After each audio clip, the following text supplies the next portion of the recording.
we have Mercy Babajide and Omolola Ololade, who are live in Osun, bringing us the latest updates. Let's start the conversation with you, Mercy.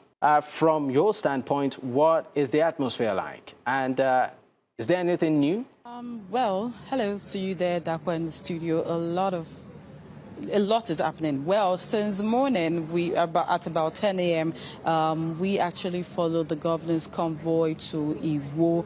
Iwo is one of the major towns in Osun State, and he, of course, went on a door-to-door campaign earlier today to, of course, speak to some persons. And with their live, we got to interview some people who, of course, spoke about their fears and their insecurities. But then something that was peculiar to most of the people we interviewed is the fact that they are going to come out en masse to, of course, vote come August 15 for the election. But then whilst we're on our way back to Osogbo, the state capital, where we are right now at the government house, we saw videos making rounds of Accord Party members who were allegedly killed by the APC members.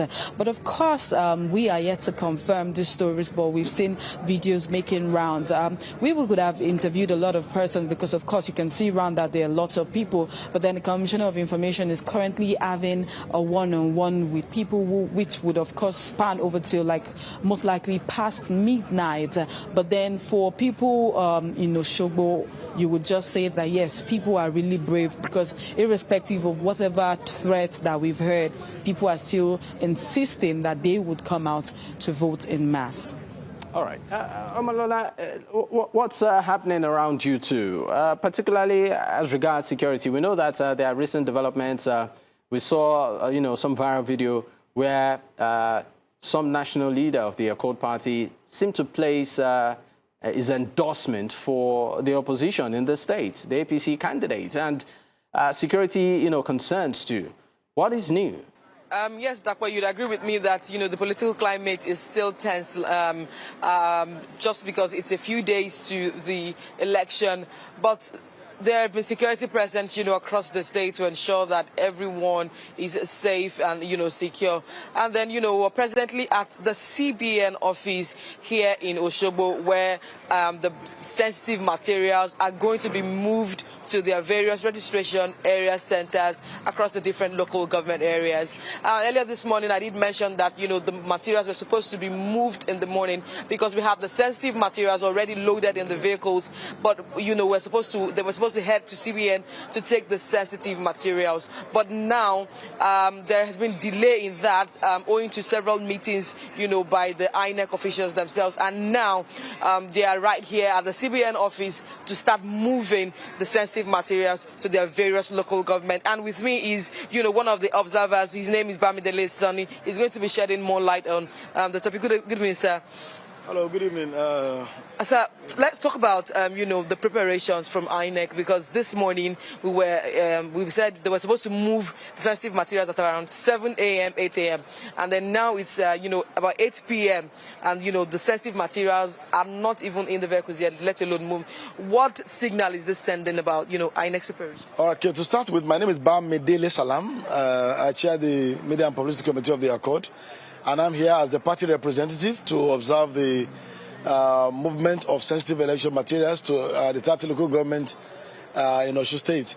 Like you rightly said, we're told to come here at 8 a.m. and we all resume here at 8 a.m. As we speak now, this is 12 hours after, and the materials have not even been cited.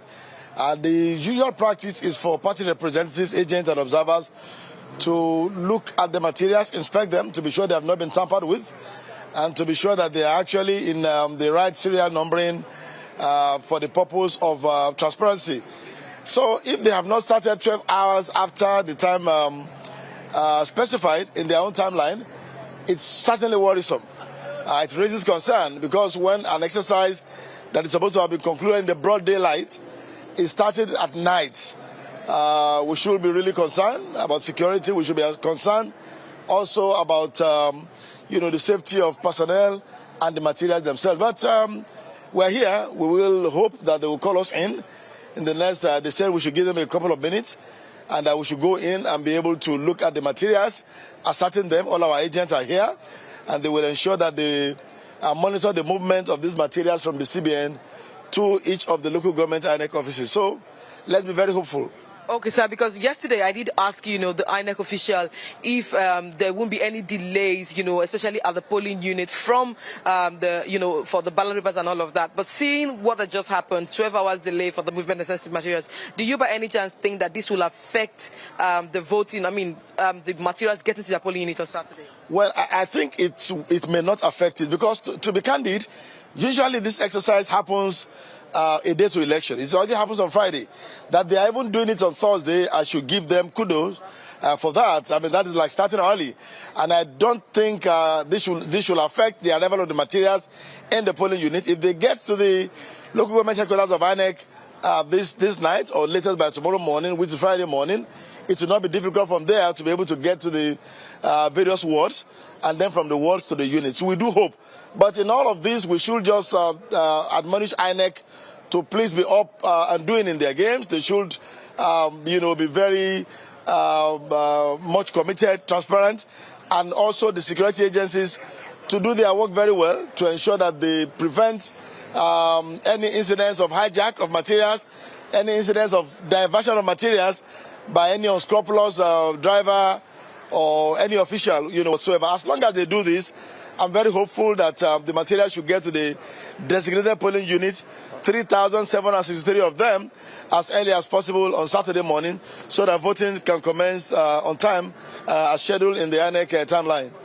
Thank you very much, sir. Thank you so much. You're most welcome. You've heard it, from the Observer. He's saying that the preparations may have been delayed for the sensitive materials to get to the local government. But the fact that, they even started today is a good sign. So we hope that it doesn't affect, like you said, he hopes that it doesn't affect the voting on Saturday. All right. Thank you so much, Omolola Ololade and Mercy Babajide. Of course, we would keep our tabs with you. Great work. Thank you. Stay safe.